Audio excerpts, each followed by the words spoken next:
I have significant doubts that this is a real story. I'm not entirely sure that all of this isn't a dream. I feel like in a few minutes, I could wake up again in cabin B-19 on the promenade deck of the Cunard Laconia liner and hear my Cockney steward telling me it's a beautiful morning today. It's been just over 30 hours since I stood on the tilting decks of the large liner, watching the lifeboats being lowered, hearing the hiss of escaping steam and the roar of ascending rockets that tore dark holes in the black sky and cast their red light on the raging sea. I'm writing this 30 minutes after stepping ashore here in Queenstown from a British trawler that picked up our open lifeboat after 6 eventful hours of drifting and darkness, during which we bailed water, rowed, and strained our tired eyes for help towards the empty horizon.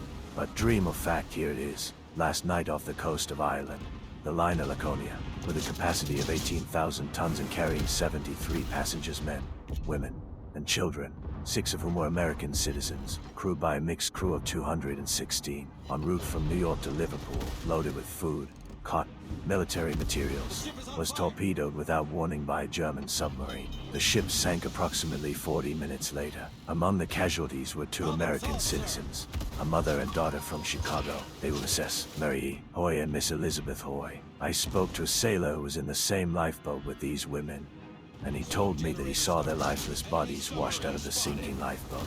The surviving Americans are Mrs. F.D. Harris from Philadelphia, who was the last woman to leave the Laconia, Reverend Father Waring from St. Joseph's Seminary, Baltimore, Arthur T. Kirby from New York, and myself. Among the survivors was also a former Chicagoan, now the wife of a British subject, Mrs. Henry George Boston, daughter of Granger Farrell from Lake Forest. Before leaving New York, passengers and crew underwent 3 drills with lifeboats. They were all equipped with life belts and assigned to their positions in the 12 large lifeboats suspended over the side from the lifeboat davits on the upper deck. Submarines had been a frequent topic of conversation throughout the journey, but it had been treated lightly, although all the prescribed precautions were strictly observed. After the first drill on the second day out of New York, where we sailed on Saturday, February 17th, the abandoned ship signaled 5 quick blasts on the whistle twice called us to put on life belts and heavy equipment, which included a canteen and flashlight, and to muster at the lifeboats assigned to us on the upper deck. By Sunday, we knew that we were in a dangerous area, although the passengers, at least, did not know exactly where we were. During the day, in a brief conversation with Captain W.R.D. Owen, the ship's commander, I mentioned that I would like to see a map and mark our position in the ocean. He replied with a smile and a rising tone, which meant, "Is that so?" implying that it was none of my business. Prior to that, a cheerful steward had informed us that we would arrive in Liverpool by Monday evening, and I used this information in another question to the captain. I asked, "When will we arrive?" "I don't know," replied Captain Owen. However, my steward later told me that it would be Tuesday afternoon. The first-class passengers gathered in the lounge on Sunday evening, except for those who were playing bridge in the smoking room. Poor Butterfly was wearily playing on the talking machine, and a few couples were dancing. Around the tables in the smoking room, conversations were limited to discussing bets and steward instructions. In front of the fireplace, a small gathering had formed, humorously referred to as the Hyde Park Corner reference I didn't entirely understand. This group had nearly exhausted all available topics of discussion when I introduced a new topic of debate. I asked, "What do you think are our chances of being torpedoed?" "Well," mumbled the unhurried Mr. Henry Chatham, a London broker, "I'd say 4,000 to 1. Lucian G. Jerome from the British Diplomatic Service, recently returned from South America with an Ecuadorian valet, chimed in, "Considering the ship's zone and class, I must lower the odds to 250 to 1. At that moment, the ship sharply tilted to the side and forward. There was a muffled sound resembling the closing of a large door at some distance. The mildness of the shock and its inconspicuousness compared to my imagination left me disappointed. All the men in the room instantly jumped to their feet. "We've been hit," exclaimed Mr. Chatham. "That's what we've been waiting for," said Mr. Jerome. "What a lousy torpedo," Mr. Kirby remarked, speaking in typical New York fashion. "Must have been a dud." I looked at my watch. It was 10:30 in the evening. Then came 5 blasts of the whistle. We rushed down the corridor from the aft smoking room to the midship lounge. We ran, but there was no panic. When we entered, the passengers in the lounge were already heading for the front doors. On the promenade deck leading to the first-class cabins, it was dark. My pocket flashlight, designed like a fountain pen, came in handy. We stepped onto the promenade deck. I rushed to my cabin, B-19, grabbed my coat, a bottle of water, and a special lifebuoy provided by the Chicago Tribune before departure. Then I made my way up to the upper deck through the same dim passageway. I saw the head steward open an electric switchboard on the wall and flip a switch. Instantly, the deck lights came on. This lighting was a lifesaver. The torpedo had hit us far off the starboard side and had not struck the engines or dynamo machines. I hadn't noticed deck lights before. Throughout the entire voyage, our decks remained dark at night. All cabin portholes were covered, and all windows were painted over with opaque paint. The illumination of the upper deck, where I stood, made the darkness of the water 60 feet below even blacker as I looked over the edge and lifeboat. No, 10. It was already being loaded, and men were fussing with ropes. I began to help near the davit, but I was sternly ordered to get out of the way and sit in the lifeboat. We were on the port side, almost opposite the engine room. Up and down the deck, passengers and crew were putting on life belts, throwing on overcoats, and taking their places in the lifeboats. There were a few women, but only one became hysterical. Miss Tissy Ciclosi, a French-Polish actress cared for by her manager, Cedric P. Ivat, listed as a person from New York. Somewhere from the gigantic gray funnels towering above, steam hissed. Suddenly, a roaring whistle sounded as a rocket soared upward from the captain's bridge, leaving a comet-like tail of fire. I watched as it traced an elegant arc in the black void overhead, then, with a distinct pop, exploded into a bright white flash. The deck tilted. The ship listed to the right, at just the angle that required reaching for support to stand upright. Electric floodlights suspended from the promenade deck, large white enameled funnels with clusters of light bulbs illuminated the dark water, which rose and fell against the liner's tilted side. Low away, someone shouted, and we hurriedly moved down toward what seemed like the hungry, surging waves. Then we came to a sudden stop, suspended in midair, while two men on the bow and stern cursed and struggled with the lowering ropes. The stern of the lifeboat was lowered, the bow raised, leaving us at an angle of about 45 degrees. We clung to our seats to avoid falling. "Who's got a knife? A knife? A knife?" yelled a sweaty sailor on the bow. "Dear God, give him a knife," shouted a half-dressed, muttering black stoker, grappling with the ropes on the stern. They handed me a small hatchet, and I directed it toward the bow. When it hit the holding pulley, sparks flew. One strand of the rope gave way, and the bow descended too rapidly. We abruptly stopped with the stern in the air and the bow below, but the stern was lowered until the dangerous angle was corrected. Some cry from this chaos of sounds made me look up, and I did so with the fear that one of the nearby lifeboats was being lowered onto us. In reality, a person had jumped, as I had suspected, with the intention of landing in the lifeboat, and I prepared to avoid the impact. But he passed by us and plunged into the water 3 feet from the edge of the lifeboat. He surfaced immediately. "It's Duggan," a man next to me shouted. I shone my flashlight on the flushed, smiling face and wet hair of the little Canadian, our salon friend.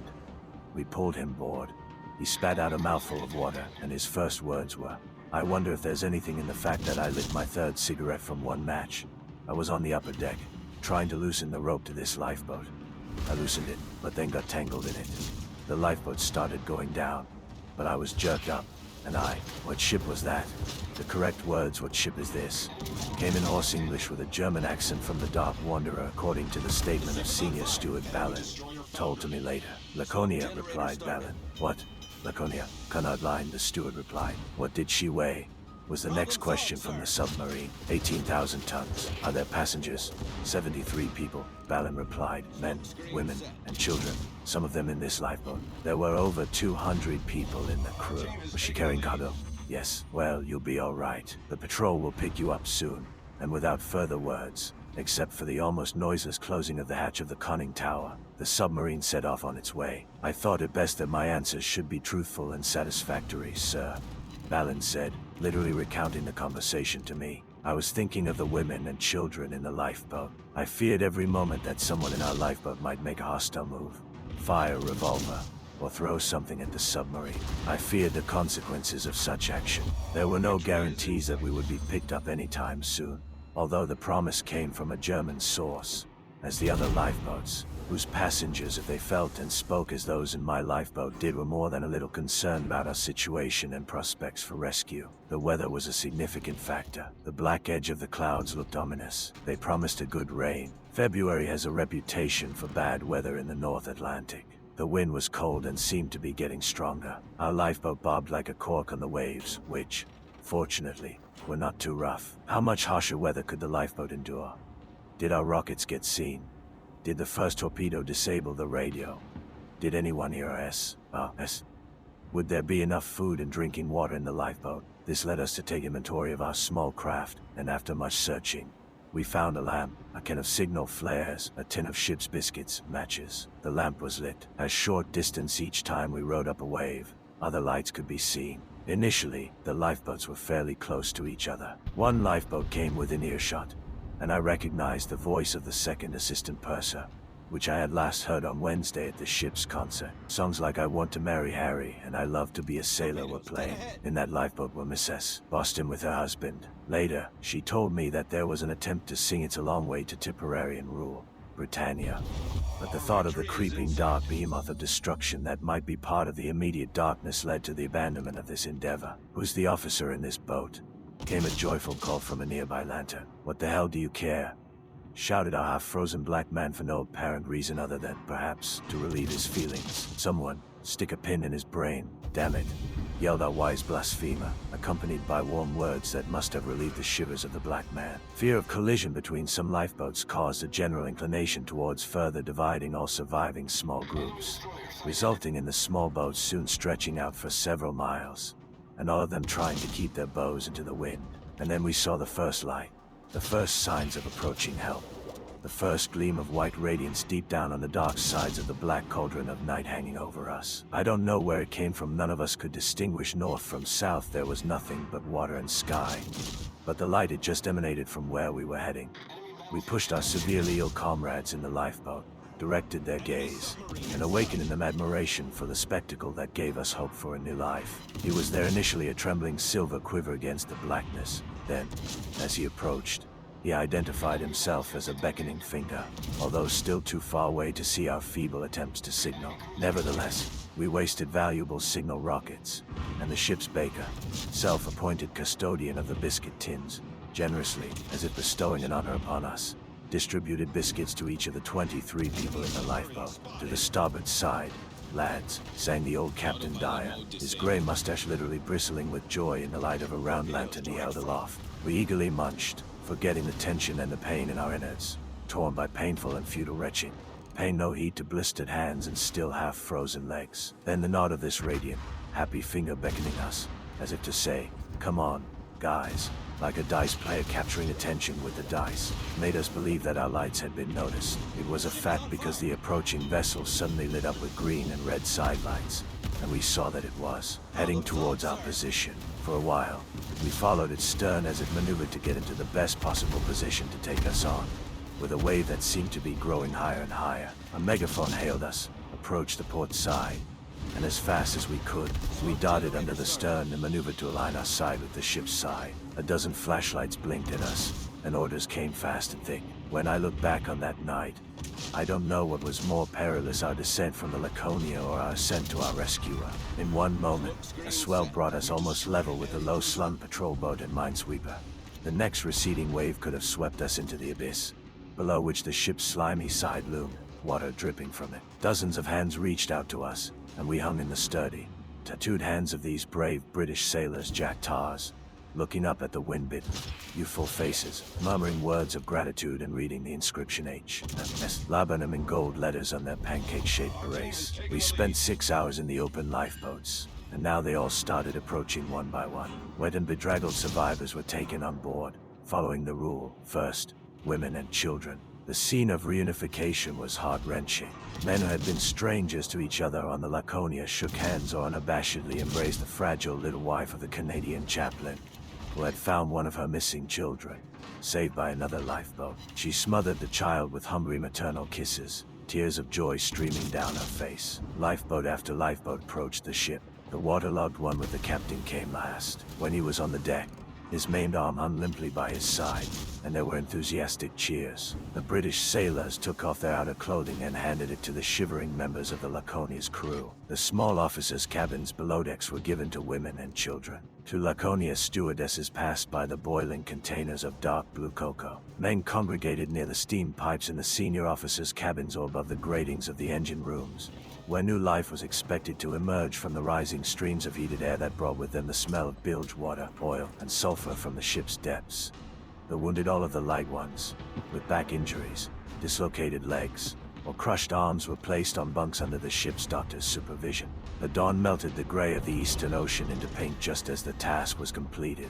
In the officer's cabin, now occupied by sailors, someone accidentally touched a key on a small wooden organ, and that was enough for several weather-beaten, sea-worn fingers to begin moving across the keys, in a rhythm that was undeniably religious and irresistibly compelling under the circumstances. Although no one knew the words, everyone in the room joined in serious hymn singing. At the final amen, little Father Waring, in his somewhat tattered and heavily soiled black attire, stood before the central table and tilted his head back, until the morning light filtering through the open hatch above him illuminated his kindly and weary face. He recited the Lord's Prayer, and everyone present joined in. The simple yet impressive service ended as simply as it had begun. 2 minutes later, I saw the old German Jewish traveler hobbling on one lame leg, carrying a little boy in his arms, and collecting large British pennies for the child. An inspection and search of the nearby area did not find any more lifeboats, and the trawler with its cargo of survivors, totaling 267 people, set off to the east. Half an hour later,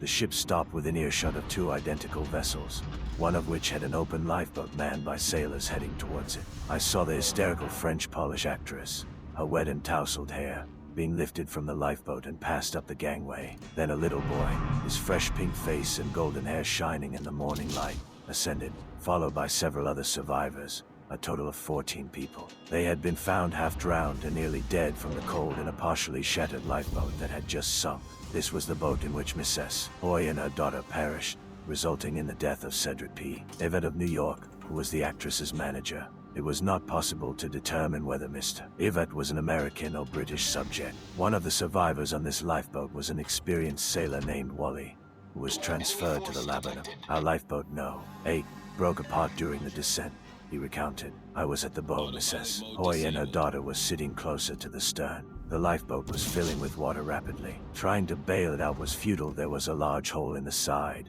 and it entered the water too quickly. It just sank down to the water's edge, buoyed only by the tanks inside. It was completely filled with water. Every wave passed over us, and we had to hold our breath until we surfaced again. The cold water drained our strength. The women became weaker and weaker. Then a wave came and washed both of them out of the lifeboat. They had life jackets on, and they floated away, but I believe they were dead before they were washed overboard. With such stories, sharing both summer and humorous experiences, we entered the port of Queenstown shortly after 10 o'clock in the evening. We approached a pier filled with waiting ambulances and people in khaki who directed the survivors to various hotels in the city, where they were accommodated. From all sides, Americans were asked, isn't this a reason to start a war? American Consul Wesley Frost promptly sent all the information to Washington with the speed and caution based on his experience dealing with 25 previous submarine disasters affecting the interests of the United States. He particularly emphasized information about the survivors who had disembarked in this port. His data regarding the sinking of the Laconia are as follows: 267 survivors disembarked here, 14 disembarked in Bantry, a total of 294 people were on board, 13 people are missing. The latest information from Bantry, the only other known port where additional survivors disembarked, confirms the reports of the deaths of Mrs. Hoy and her daughter, Wilson.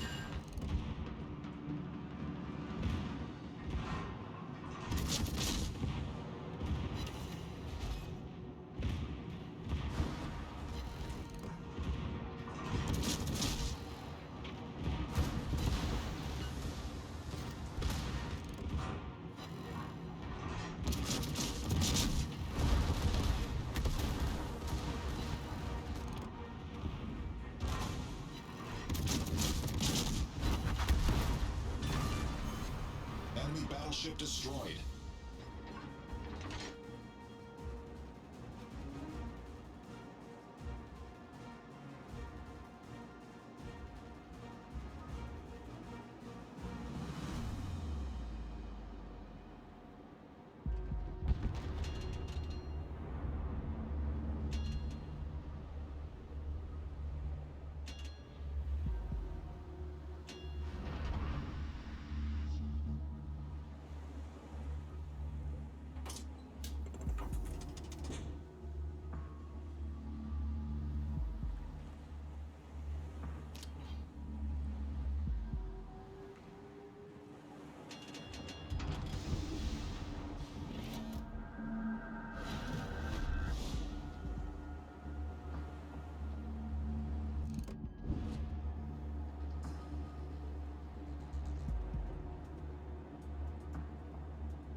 Autopilot mode enabled.